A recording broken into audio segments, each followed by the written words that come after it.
우리 하나님 말씀 함께 보겠습니다. 고린도전서 16장 19절서부터 24절까지 말씀입니다. 우리 한 절씩 돌아가면서 읽습니다. 아시아의 교회들이 너희에게 무난하고 아굴라와 브리스가와 그 집에 있는 교회가 주 안에서 너희에게 간절히 무난하고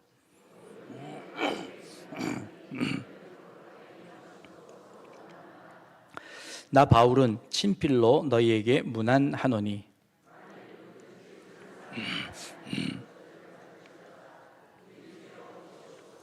주 예수 그리스도의 은혜가 너희와 함께 하고 아멘. 드디어 고린도전서의 마지막 부분입니다.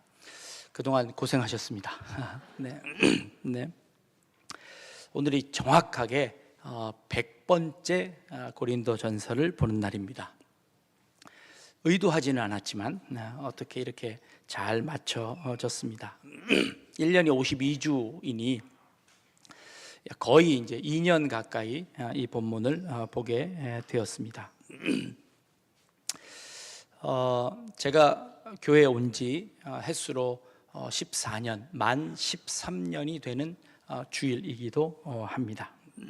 그동안에 보았던 성경을 보니 구약은 창세기, 신명기서를 보았고 신약 성경은 마태복음, 사도행전, 로마서, 계시록까지 성경을 제가 강의했던 것 같습니다. 구약과 신약 이렇게 한 번씩 번갈아 가면서 살펴보고 있습니다. 오늘 고린도전서가 마쳐지면 다음번에는 사무엘상서를 보려고 합니다. 미리 좀 읽어 두시면 도움이 될 겁니다. 한 번 더 읽어 보시라고 기대는 안 하지만 그래도 네.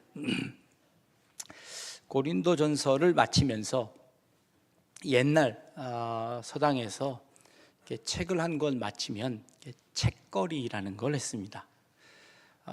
부모님들이 서당님의 우리 그 선생님의 노고를 감사하며 떡을 해가지고 이렇게 같이 함께 나누었던 그런 좋은 풍습이 있음을 압니다.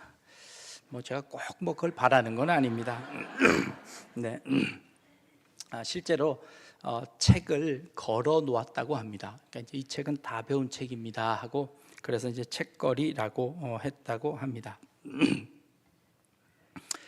현대에는 이런 풍습들이 없어지고 책을 다 배우면 뭘 했냐 하면 시험을 봅니다. 그래서 책의 내용을 잘 이해했는지를 확인하는 거죠. 저희도 고린도전서 시험을 한번 볼까 하는 생각을 가집니다. 고린도전서를 마감하면서 사도 바울은 그 마지막을 어떻게 장식했을까를 한번 보는 겁니다. 그런데 사도 바울은 좀 재미나게 그 장을 마치고 있습니다. 오늘 우리가 읽은 본문에서 보니까 아시아의 교회들이 너희에게 무난한다, 인사하는 걸 이야기하고 있습니다. 무난하다라고 하는 말이 5번 등장하는데 고린도 교회 성도들에게 아시아의 교회들이 무난하고 아굴라와 브리스가가 그 집에 있는 교회가 주 안에서 너희에게 간절히 무난하고 모든 형제도 너희에게 무난하고 그러니 너희도 거룩한 입맞춤으로 서로 무난해라. 나 바울도 친필로 무난한다 라고 하는 것이 오늘 본문입니다. 5번이나 무난하다, 인사하다라는 말로 표현하고 있습니다. 동탄에서 목회하시는 그 어떤 한 목사님께서 하근수 목사님이라는 분이 책을 쓰셨는데 책 제목이 이런 겁니다. 인사만 잘해도 먹고 산다 라는 그런 책입니다. 그 책의 목차만 좀 소개하겠습니다. 인사는 관심입니다. 인사는 정복입니다. 인사는 나눔입니다. 소통입니다. 겸손입니다. 돌봄입니다. 인사는 최고의 리더십입니다. 인사는 사랑입니다. 예배입니다. 복음입니다. 전도입니다. 인사는 부흥입니다. 라고 하는 총 12개의 목차 가운데 인사를 소개하고 있습니다. 인사가 만사다. 그 말은 아닌 것 같은데. 네. 네. 인사를 잘하자라는 거죠. 사도 바울이 고린도전서를 마감하면서 고린도 교회에게 인사 좀 잘해라 라고 말씀하시는 것 같습니다. 모든 성도들이 너희들에게 인사하는데 너희들도 거룩한 입맞춤으로 인사하며 지내라 라고 말씀하시는 겁니다. 지금까지 있었던 고린도 교회의 모든 문제를 해결할 수 있는 가장 실천적인 방법이 무엇인고 하니 인사하라는 겁니다. 여러분들 아파트에 타시면 오르락내락 하시면서 인사하십니까? 아니면 저 위에 있는 숫자만 보고 계십니까? 인사하시면 달라집니다. 인사하시면 여러분들이 사는 그 동네가 달라질 수 있습니다. 여러분부터 먼저 인사하실 수 있기를 바랍니다. 고린도 교회 성도들은 4개의 분파가 있었습니다. 서로 인사하지 않았습니다. 서로가 서로를 적대시했습니다. 서로가 서로의 단점을 찾으려고 했습니다. 사도 바울이 모든 사람들이, 모든 교회가 너희에게 인사하니 너희들도 인사해라. 인사하기 시작하면 그 모든 것 다 해결할 수 있다라고 하는 말입니다. 연습해 보겠습니다. 옆에 계신 분에게 인사하겠습니다. 반갑습니다. 잘 오셨습니다.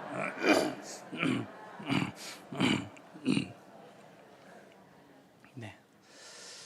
오늘 예배 마치고 나가실 때도 꼭 인사하십시오.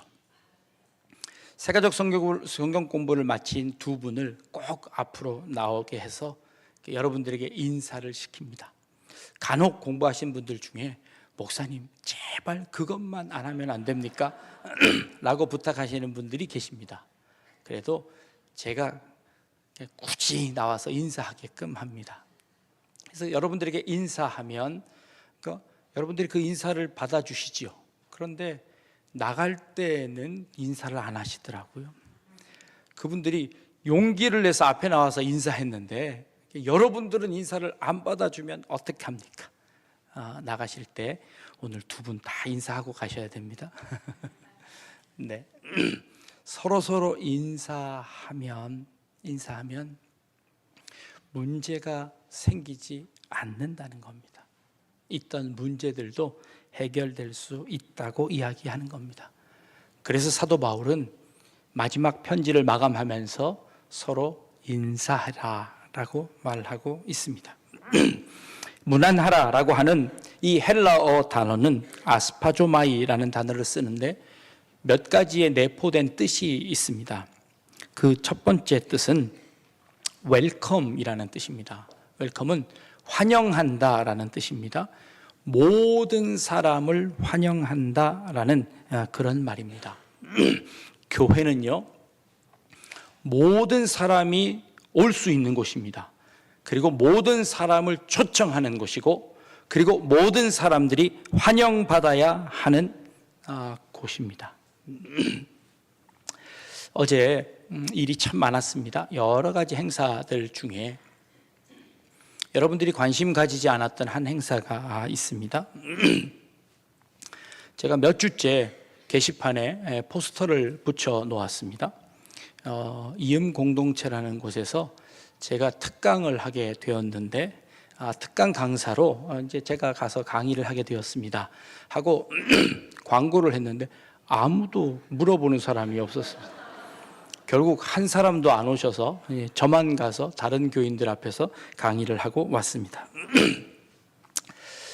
이음 공동체라는 것은 부천에 있는 몇몇 목사님들께서 지난 코로나 기간 동안에 신천지 교회 교인들 중에 신천지를 이탈하신 분들이 꽤 많은데, 그분들이 신천지를 나왔는데 갈 교회들이 없다는 거예요. 왜 그런고 하니, 신천지와 우리 교회들이 싸움을 할 때 CBS와 함께 힘을 합쳐서 CBS에서 캠페인을 했습니다. 모든 교회들에게 무료로 커다란 포스터를 하나 나누어 주었는데, 그 포스터는 이런 포스터였습니다. 신천지 교인 출입 금지 라고 하는 아주 커다란 포스터를 무료로 배포를 했습니다. 저희 교회도 몇 장의 포스터가 배달이 되어 왔습니다. 그래서 그것을 붙이려고 하려다가 우리 교육자들과 의논했습니다. 그거를 붙일까요 말까요? 그래서 생각했지요. 그거 붙인다고 그 사람들이 안 들어올 거냐?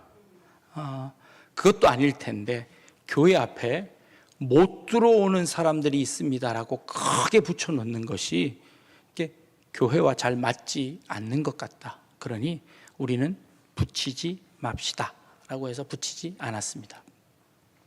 근데 전국에 있는 모든 교회에 그 포스터가 붙었습니다. 그러니 그들이 신천지에서 이탈했다가 이제 일반 교회를 가려고 하는데 그 포스터 때문에 못 가는 겁니다. 네. 그런 분들을 위해서 이 이음 공동체를 통해 그분들을 이렇게 정상적인 교회로 우리가 잘 인도하자라는 이제 그런 차원에서 모이는 모임이었고, 그 모임에는 신천지로 인하여 고통당하고 있는 피해자 가족들이 함께 모여서 예배드리는 것입니다. 그래서 그들을 위로하고 함께 기도하고 또 그 자녀들을 구원해 낼 수 있는 여러 가지 길들을 모색하는 이제 그런 모임이었습니다. 네. 그런데 교회들 입장에서 보면 그것도 충분히 이해가 됩니다. 교회에 가만히 들어와서 교회 여러 분쟁들을 일으키며 그 교회가 무너지도록 만드는 것이 그들의 목표입니다. 그러니 그들더러 들어오지 못하게 해야 했습니다.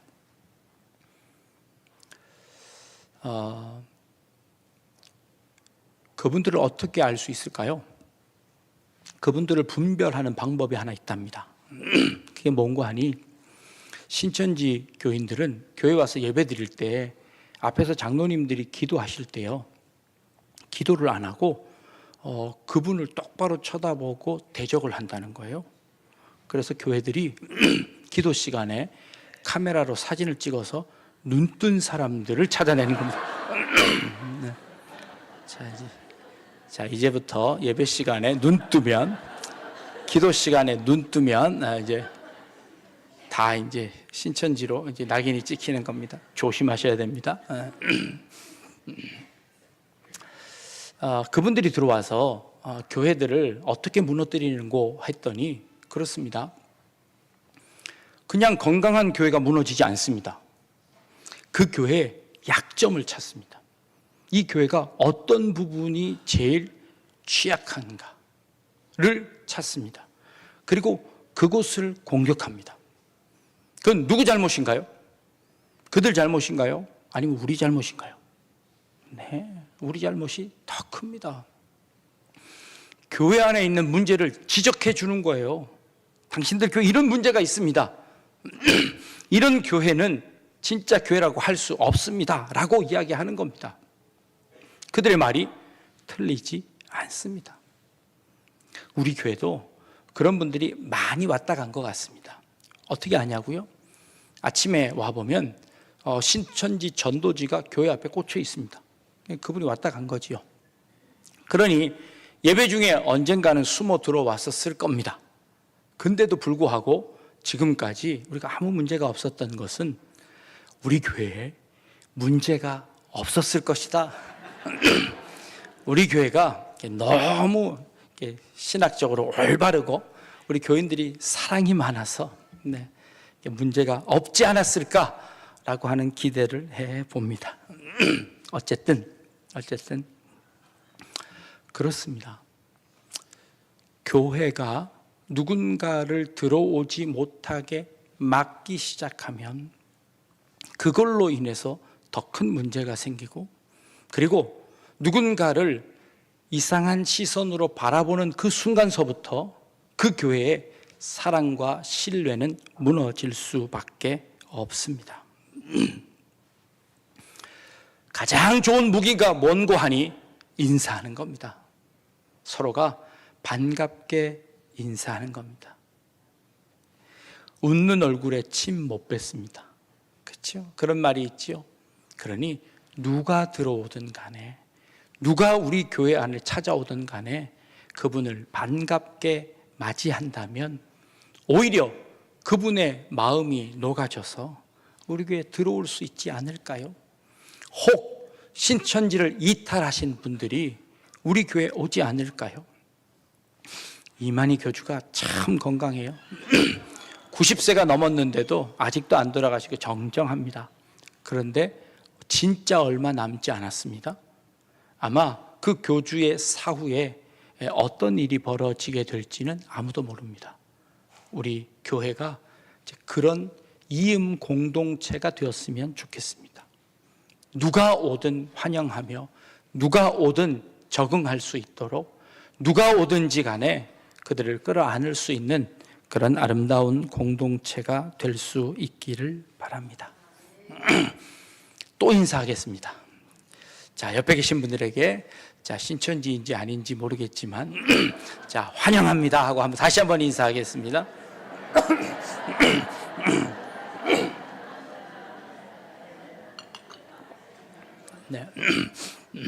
네, 그렇습니다. 이 아스파조마이라는 단어의 두 번째 뜻은 이런 뜻입니다. 아주 정중한 언어로, 그리고 존경하는 태도로 서로 인사해라 라고 하는 그런 의미가 있습니다. 빌레몬서라는 성경이, 아주 짧은 성경이 있습니다. 사도 바울이 빌레몬에게 보내는 편지입니다.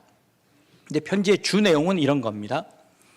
빌레몬의 집에서 종살이를 하고 있던 오네시모라고 하는 한 사람이 있었는데, 어떤 이유였던지 그 오네시모가 빌레몬의 집에서 도망을 쳤습니다. 아마 빌레몬에게 꽤 많은 재정에 타격을 입혔던 것 같습니다. 왜냐하면 사도 바울이 그건 내가 다 책임지겠다라고 이야기하는 것을 보니, 당시 로마 시대에 도망간 종은 언제든지 죽여도 상관없습니다.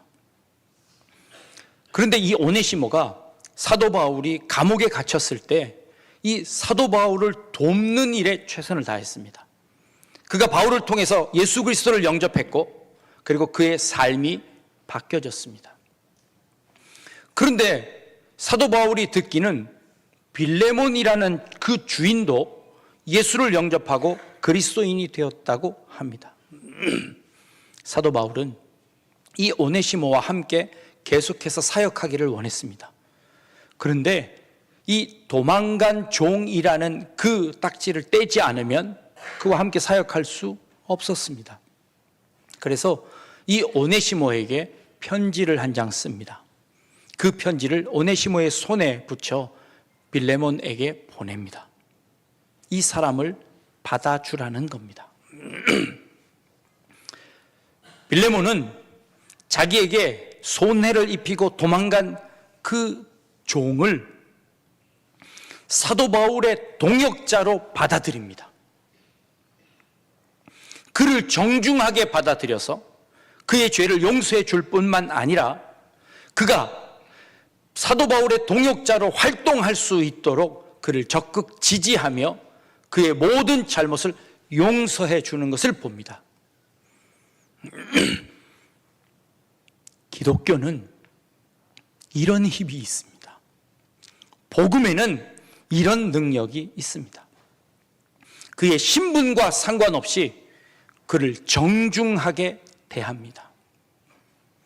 그의 가진 것과 상관없이 그를 똑같은 사람으로 대우합니다. 이게 복음의 능력입니다. 여러 번 말씀드렸습니다. 우리 한국에 기독교가 들어오고 난 이후에 저 김해 금산교회 조덕삼이라는 마을 유지가 사셨습니다. 그분이 예수를 영접하고 자신의 집을 교회로 내주었습니다. 문중에 제사를 지내던 제실을 뜯어내고 그곳을 교회로 삼아 약 한 3년 동안 그곳을 교회당으로 사용했습니다. 그곳에 장로를 세우는 투표를 하게 되었는데 두 사람이 후보가 올라왔습니다. 한 사람은 당연히 조덕삼이라는 그분이었고, 또 한 사람은 그 사람의 말을 관리하던, 마방을 관리하던 이자익이라는 한 사람이 대표가 되었습니다. 이자익이라는 사람은 이 조덕삼의 그늘에서 그의 도움으로 밥 먹고 사는 사람이었습니다. 그런데 투표를 했는데 조덕삼이라는 분은 떨어지고 이자익이라는 사람이 장로로 당선이 됩니다. 교인들이 수군거렸습니다. 큰일 났다. 이제 저 사람은 일거리를 잃을 테고, 그리고 어쩌면 저분이 교회를 떠날지도 모르겠다라고 하는 그런 수군수군 거리는 소리들이 들렸습니다. 그런데 이 조덕삼이라는 분은 그 자리에 앞에 나와서 온 성도들 앞에서 내가 이 이자익이라는 분을 장로님으로 잘 모시고 우리 교회가 부흥할 수 있도록 신앙생활 잘하겠습니다 하고 인사했습니다. 이게 복음의 힘이었습니다.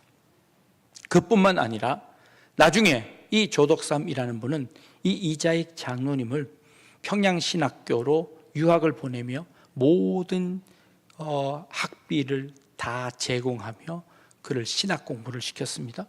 그리고 목사가 된 이후에 자기 교회로 초청을 해 그 교회 목회자가 되도록 했습니다.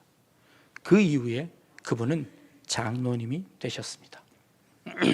이게 우리 초대교회, 한국의 기독교가 처음 전래되었을 때 있었던 일입니다. 그뿐만 아니라 이런 예는 참 많습니다. 인사동에 있는 승동교회는요,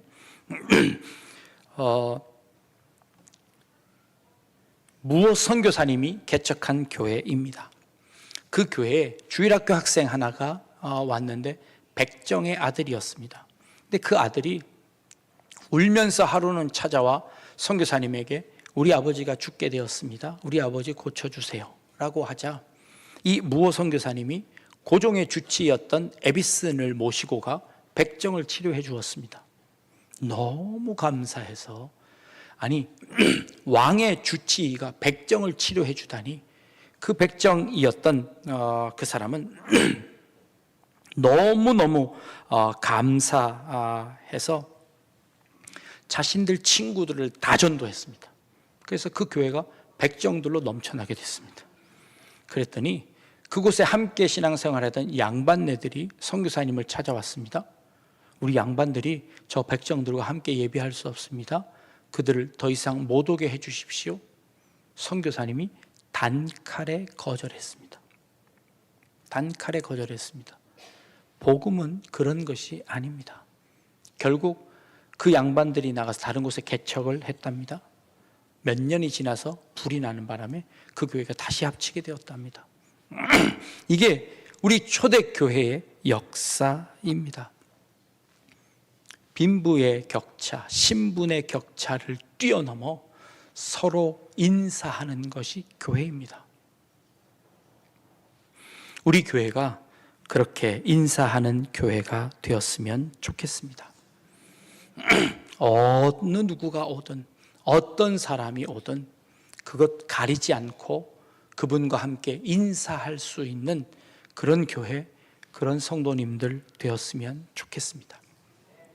나이가 많든 적든 서로를 존중하며 서로를 인정해 주면서 신앙생활하는 그런 교회가 되기를 주님의 이름으로 축복합니다. 마지막으로 무난하라는 이 단어는 또 하나의 뜻이 있는데 허그라는 뜻이 있습니다. 이것은 껴안다라는 그런 뜻이지요. 껴안는다라는 뜻은요, 함께 이제 끌어안는 것을 의미합니다.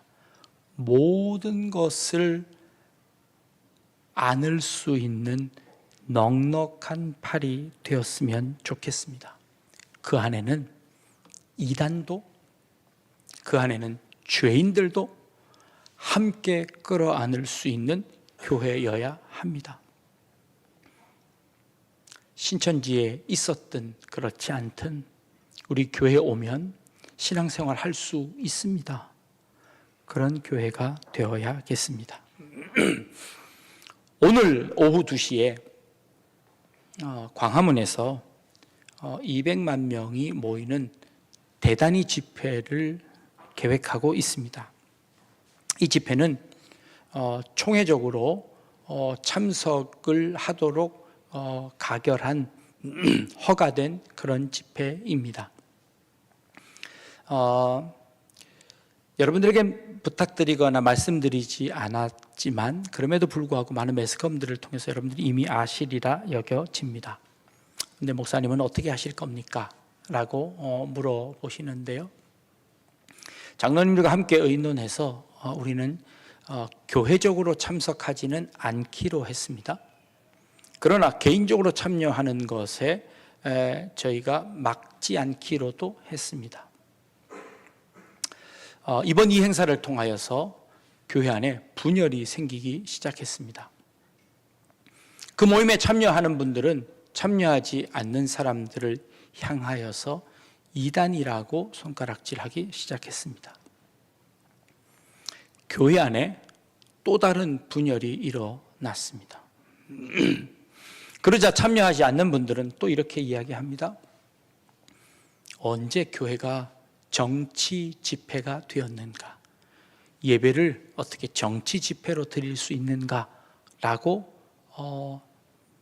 또 반대편에서 그렇게 주장을 합니다. 교회가 동성애와 차별금지법을 막기 위해 좋은 취지로, 좋은 의도로 시작한 줄 압니다. 그럼에도 불구하고 이것이 이 교회 자체 안에 분열을 일으킨다면 이것은 더 큰 문제입니다. 저는 그렇게 생각합니다. 그분들이 열심을 다해 그 일을 막는 것에 대해서 반대하지 않습니다. 그러나 그것이 정치 집회화 될 것을 우려해서 조심하는 사람들의 견해도 인정해야 합니다. 교회가 한 가지 뜻에서 뭉쳐지는 것은 오히려 위험합니다. 교회 안에는 늘 토론이 있어야 합니다. 교회 안에는 늘 서로가 서로를 견제하는 것이 있어야 합니다. 사람이 진리를 독식할 수는 없습니다. 어느 누구든 진리를 자기가 소유할 수는 없습니다. 내가 진리를 소유했다고 하는 그 순간 그것은 독선이 되어집니다.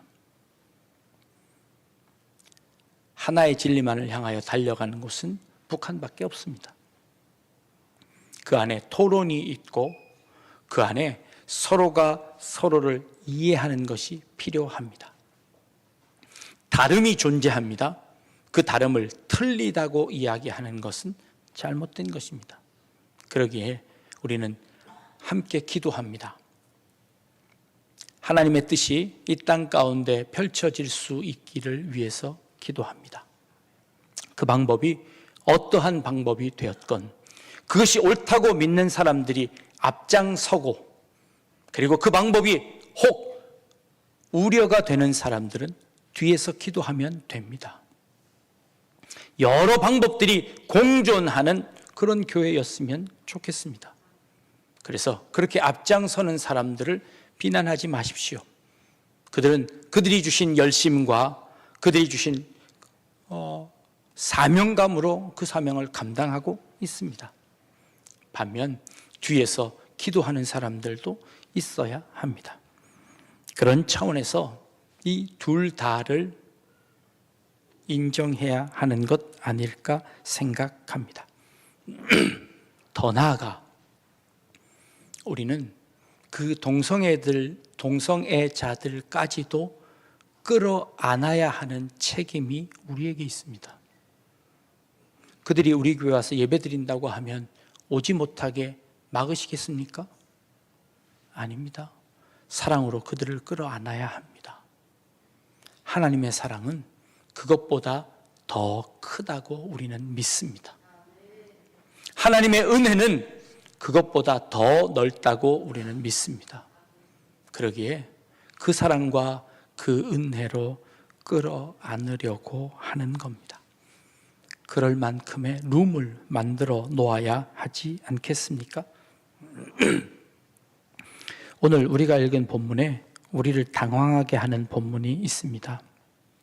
22절 말씀에 이렇게 인사하라고 이야기했던 사도 바울이 만일 누구든지 주를 사랑하지 아니하면 저주를 받을지어다 라는 말씀이 있습니다. 지금까지 제가 드렸던 말씀과 정반대의 말씀인 것 같습니다. 주를 사랑하지 않는 그 자들은 저주받아도 되는 걸까요? 그 다음 이어지는 말입니다. 우리 주여 오시옵소서. 이 말은 마라나타라는 단어입니다. 초대교회에 마라나타라는 이 단어는 언제 사용되었냐 하면 성만찬을 할 때 사용됩니다. 성만찬을 할 때 그 주님의 몸과 피를 함께 먹고 마셨던 자들이 주 예수여 어서 오시옵소서라고 그 성만찬을 마쳤다는 것이지요. 자, 그렇다면 그런 차원에서 이 본문을 볼 때 성만찬을 시작하기 전에 고린도전서에 사도 바울은 이렇게 말하고 있습니다. 주의 몸을 분별치 않고 먹고 마시는 자는 자기의 죄를 먹고 마시는 것이다 라고 성찬할 때 이야기하는 겁니다. 주님의 성찬을 대할 때 자기 죄를 고백하지 않고 회개하지 않고 성찬을 먹으면 자기 죄를 먹고 마시는 것이다 라고 정의합니다. 자, 그런 차원에서 이 본문을 다시 보면 그렇습니다. 누구든지 주를 사랑하지 아니하면 그들은 이미 그 저주를 받았느니라 라고 해석하면 가능합니다. 주님을 사랑하지 않는 것, 그것 자체가 그들에게 이미 저주입니다. 주님과 함께 하지 않는 것, 그것 자체가 그들에게 저주입니다. 주님을 사랑하는 것이 우리에게 축복이고 주님을 사랑하고 주님과 함께 하는 것이 우리가 복이라는 것을 고백한다면 주님과 함께 하지 못하는 것, 그것 자체가 이미 벌이지 않겠습니까? 그 벌을 받고 있는 사람들은 하나님께서 그것을 책임지신다는 겁니다. 우리가 우리 안에 있는 그 쭉정이 가라지를 제거하지 않더라도 하나님께서 마지막에 제거하시겠다는 겁니다. 사탄들이 와서 잘못된 씨앗들을 뿌리고 갔습니다. 그 잘못된 씨앗들 때문에 알곡들이 자라지 못합니다. 어떻게 할까요? 그 가라지를 다 뽑을까요? 그랬더니 주인이 말합니다. 뽑지 말고 그대로 놔두어라. 그대로 놔두어라. 나중에 추수할 때에 그 주인이 죽정과 알곡은 갈라서 나머지는 불에 태워버릴 것이다. 혹시 그 가라지 뽑다가 알곡까지 뽑혀나갈 수 있으니 조심하자. 마지막에 심판받을 겁니다. 그것은 그들이 저주를 받을 것입니다. 우리가 먼저 그 가라지 뽑다가 믿음이 연약한 성도들까지 뽑혀나갈 수 있으니 우리 그러지 말자라고 하는 겁니다. 조금 더 여유를 갖자는 겁니다. 조금 더 넉넉한 마음을 갖자는 겁니다. 그것까지도 끌어안자는 겁니다. 그게 사도 바울이 서로 무난하라는 겁니다. 서로 거룩함으로 입맞추며 서로 함께 인사하라는 겁니다. 그러면 그들도 품을 수 있다고 이야기하는 것이지요. 그러면서 사도 바울은 이렇게 이야기합니다. 주 예수 그리스도의 은혜가 너희와 함께하고 나의 사랑이 그리스도 예수 안에서 너희 무리와 함께할 것이다. 하나님의 은혜와 사랑이 우리와 함께합니다. 걱정하지 마십시오. 하나님이 책임지실 겁니다. 그러니 우리는 서로 사랑하고 서로 인사하고 서로 문안하고 서로 끌어안으며 우리 공동체를 세워갔으면 좋겠습니다. 사도 바울은 고린도전서를 마감하면서 인사라고 합니다. 그 인사에 그 고린도전서의 모든 것들이 다 포함되어져 있습니다. 예수님은 십자가에 달려 돌아가시면서 이렇게 말씀하셨습니다. 저들이 자기들이 하는 일을 알지 못합니다. 저들을 용서하여 주옵소서 라고 자신을 십자가에 못 박는 사람들까지도 두 팔 벌려 끌어안으시며 십자가를 지셨습니다. 예수님의 사역입니다. 우리가 해야 하는 일들 바로 그렇게 끌어안는 사역입니다. 우리를 못 박는 자들까지도 끌어안고 인사할 수 있는 것, 그것이야말로 참된 신앙이라고 신앙이라고 할 수 있습니다. 그것이 복음의 능력입니다. 그 능력이 우리 약대중앙교회 안에 있기를, 우리 여러 성도님들 가운데 있기를 주님의 이름으로 축복합니다. 기도하겠습니다.